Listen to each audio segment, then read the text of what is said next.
الجزء بيبدأ مع القطة اللي بتكون موجودة من زمان، وميجين بتحلم بيها وبتفوق وبتلاقيها ماشية عادي كده، وبتقرر انها تطلع وتشوفها، ومن الواضح انها قطة سحرية، وبتاخد ميجين للقبو ده اللي بيكون من زمان، وبتخليها تشوف ان القمصان اللي اتحولت ليها تبقى خالتها اصلا اللي اختفت فجأة من زمان. وده وقت ما كانت الستات بتختفي من القرية دي، والشرطة بتكون مفكرة في انها هربت ورافضة تبلغ عنها اصلا. فبيعدي الوقت وتشونغ بتكون متأكدة ان اختها ترجع في يوم، بس بيعدي الوقت وهي مش بترجع وبتشوف ده. فبنروح مع تشونغ وتشين وهم قاعدين ومع الحماية، وبتقرر انها تمشي بدري عشان ده يومها الاول في العمل، وانها تفضل تعرض لها الطعام. بس اول ما الشمس بتطلع بتروح تجري وهي بتتحول اصلا للمصن، وبتجري وبيكونوا مسؤولين من تصرفاتها ده بما انها موظفة حكومية وده يومها الاول. وبالفعل بتروح تركب العجلة وهي مبسوطة انها اتقابلت في مكتب النيابة العامة في مقاطعة سيوهان، وبتروح مع زمايلها وبيعرفوها اللي هتعمله بالظبط. وزمايلها اللي بيكون سيو الراجل الكبير، وبيكون تشين نائب الرئيس بيسلمهم العمل وبيتعرف عليهم، وبيتعرف على سوك وكمان اوك وكمان جوهيون اللي بيتعب منهم، وبتكون لمسان هي الاعلى درجة فيهم، وبتفرح وبتصوروا. في يوم بتروح تطلب منهم تنظيف المبنى بالكامل عشان المدعي العام الجديد هيوصل النهارده، وده اللي لين بتوافق تعمله وبتستعد لده بالفعل، وبتنظف وهي بترقص وبتسمع اغاني وبيكون عندها حيوية كبيرة. وبتروح لمكتب جوانغ وبتفضل تنظف وترقص، ومن هنا هو بيجي وبيكون مزوم منها كتير انها بترقص كده، ولما بتشوفه بتتصدم وبتكون هتقع وبتستغرب انه موجود هنا اصلا، وبيلحقها وبتكسر زور الترحيب بيه. فبتروح تشوف انه مختلف كتير وبتصدم انه مدعي عام، فازاي تقابله هنا اصلا. وبيروح يساعدها في الفخار اللي اتكسر، وده بيصدمها وبتفضل مركزه فيه جدا ومصدومه انها تقابله هنا اصلا. فبتكون اتجرحت من اللي حصل وبتفكر في ان هو اللي قابلها قبل كده واللي بيعملها كده واللي بيشتغلوا في نفس الوقت. وفجاه اوك بتيجي وبتكون ست عدوانيه كتير وبتروح تتخانق معاها وبتمشي. فهنا جونغ بيتكلم مع صاحبه جوبيونغ دوك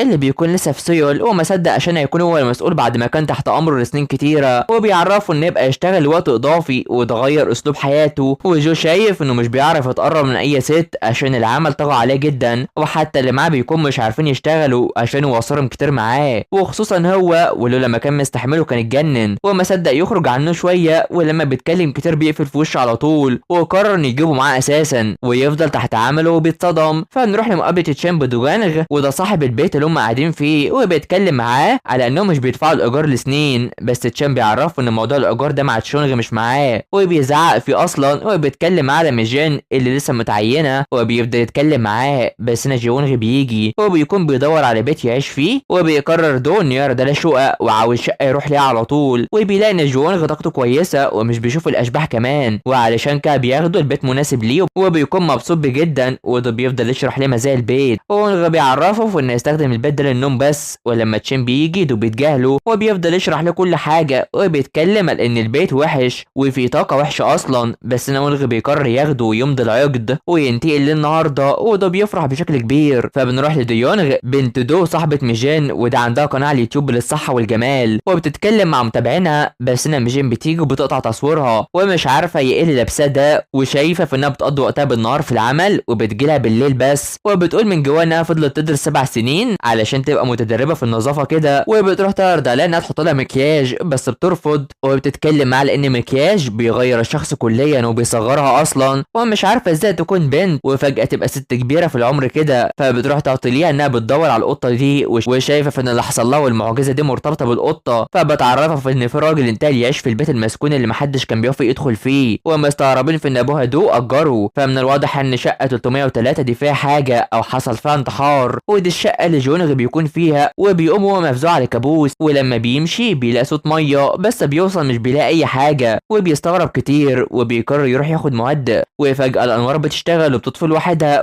ولما بيقرب منها مش بيشتغل، ولما بيبعد بتشتغل. وده بيخلي وونغ مستغرب وبيفتكر كلام دو ومش بيحط في باله وبيمشي على طول. فبيروح يهدئ نفسه شويه بصوت المطر عشان ينام، بس كلام دو عن الاشباح بيجي في باله دايما. فبيقوم يشوف تخطيط المدينه والمكان اللي عايش فيه، وبيمارس الرياضه وبيجري على الصبح كده. فبنروح للمصان اللي هي ميجين وهي في العمل، وبتشوف ان السماعات بتاعتها في واحده ضايعه واللي جوانغ بيدوس عليها في مكتبه وبيفتكرها على طول. فهنا سيو وسوك بيكونوا بينظفوا، وسيو بيشوف السجاير دي واللي بيكون كان مخبر اصلا وتوظف بسبب خبرته، وبيواجه سيوك في النهايه بتاعته لما بينكر، وبيفضل يتخانق معاه تحت انظار من اوك اللي وظفت بالواسطه علشان يا جميله بس غبيه. وكمان يوم بيسلك بينهم اصلا، والمصان بتيجي وبتفك الخناق ده. فاوك بتروح لسيوك وبتعرفوا انهم يدعوهم على العشاء بدل الغرامه علشان هو اللي بدا الخناق وكل حاجه تتحل بينهم. وبيفضلوا يتخانقوا ويضحكوا على بعض. فبنروح للممثل المشهور جوون وبيشوف نفسه شكله ومدير اعماله عاوز ياخد اجازه شويه ويرتاح ويروح لسيوهان عشان المكان هادي فيها. فبالفعل بيوصل والكل بيتجمع حوالين منه وإيميجين بتستغرب كتير علشان بيكون هيشتغل كمتطوع في مبنى الخدمات العامه في المنطقه. ودوك بيروح يتابع الفانز بتوعه ولمسان بتروح تشوف ان اكيد جايونغ هتفرح بده وبتروح تدور عليها، بس في شخص بيكون متخفي ومتابعها من بعيد وده على وصول جوونغ اللي محدش بيعبره خالص. وبيروح يمشي بس بياخد باله من الشخص ده وبيمشي. فهنا جون بيظهر والكل فرحان بيه وعاوز يعرف ولاية اتعين لهنا كنداء للوطن وبيرحب بيهم، بس بيكون الشخص المقنع ده متابعه مع متابعينه وبيكون عاوز يشوهه. بس هنا لمسان بتيجي وبتدافع عنه والميه بنار دي بتكون هتقع عليها خلاص وبتستسلم، بس هنا جونغ بيجي وبيدافع عنها بالمظله بتاعته دي وبيكونوا مصدومين من بعض كتير. فبيعدي الوقت والكل بيتكلم على اللي حصل وشايفين ان جونغ وسيم وكان اهم مدعي عام في سول وبتكون فرحانه بالكلام عليه علشان هو كويس وانقذها، بس بيتريقوا على نضارته. وفي بنت واللي اسمها تشيون بتروح تعرفهم في انه مدمن على العمل وبيعارض اي حد علشانه ومش بيعرف يكون اي علاقات والكل يبعد عنه احسن وبتخلي ميجين حزينه. فهنا جونغ بيقرر يروح لميجين بما انه معاه بياناتها الشخصيه لسه وبيقرر يروح للسوق. فهنا ما بترن عليها وبتعرفها في ان في راجل بيدور عليها وبتسمع اسمه وبترتبك جدا وبتقفل في وشها وبتروح تجري. فبتركب العجله وبتجري وشايفين في ان عندها طاقه كبيره واوك عايزاهم ياجلوا اجتماعهم اليوم تاني وكلهم بيمشوا على طول وده بيضايق اوك جدا. فيوم بنته بتراسله وهي فخوره بيه وعاوزين يتعشوا سوا وبيفرح جدا رغم تعبه. فتشونغ بتكون قاعده تلعب بالسكاكين وبتستجوب جوانغ اللي بيحكي لها كل حاجه وبتفرح انه موظف حكومي وبتروح تعمل له حاجه يشربها. بس هنا لمسان بتكون بتجري بالعجله عشان تلحق امها والكل بيحييها على صحتها دي. فتشونغ بتتكلم عن الحياه الزوجيه، بس هنا لمسان بتوصل وبتكون لسه ما اتحولتش اصلا وبتروح تجري وبتغير ملابسها وبترجع تاني ميجين لما الليل بيجي وبتروح جري تاخد جونغ وبتمشي. فبيروح يديها معلوماتها الشخصيه والكل بيشوف انها واقفه مع شاب وبيكون اوراقه اتبدلت اصلا وبتنكر انها حذرته او شتمته وبتصدم لما بتعرف ان هو اللي هزقته اصلا. فبتقرر تاخده معاها علشان تديله ورقه وما بتفرح جدا بس بتوصل وبتفكر في انها رمت كل حاجه بما فيهم اوراقه وبتعرفه ده وبتتاسف بس بيروح يتضايق عليها جدا وبتقرر تعوضه كتير وبتقرر انها تدور عليها وتجيبها ليه. وبالفعل بتروح لمكان الكتب ده وبيستقل بيها وبيتابعها وهي بتدور وبيكون معاها وبتتاخر كمان، بس تشين بيكون قلقان عليها وتشونغ عاوزاها يسيبها وتاخد راحتها وبتفكر في انهم في علاقه مع بعض وعاوزين احفاد بقى. فهي بتدور بيحميها من وقوع كتب عليها وبتتاثر. فبنروح للست دي اللي بتكون بتجري من الشخص ده السايكو وبتتخفى منه وتبدا تهرب لوقت طويل جدا وبتكون بتعاني وبينجح في انه يمسكها وبيروح يقتلها على طول. فميجين بتكون اخيرا لقت اوراق وونغ وده بمساعدته، بس بيكون مش لما عرف عن الحادث اللي حصل وبيفتكر نفسه وهو صغير واللي حصل لامه. فوونغ بيروح يتخيل اللي حصل في المكان في حين ان ميجين بتكون مستنياه وبتقرر تمشي وبتفكر في مراسلته بس بتكون مش عارفه تكتب له ايه. وكل ده وونغ بيتخيل اللي حصل وان اكيد السايكو غلط هو لسه موجود هنا اصلا ومتخفي وبيدور عليه وبالفعل بيشوفه وبيروح يهرب بالعربيه وعاوز يوقفه، بس بتكون ميجين ماشيه في المكان ده اصلا ووونغ بيحاول يلحقها وبيجري فتره كبيره وميجين بتشوف العربيه اللي جايه ليها وهي ماشيه وده وقت ما بتكون بتشوف اوراق وونغ اللي عن حالات الاختفاء هو بيجي وبيشوفها وده وقت ما القاتل بيروح يخبطها والجزء بيخلص على هنا. فما تنسوش اللايك والاشتراك في القناه حلوين علشان يوصلكوا الجزء الجاي. سلام.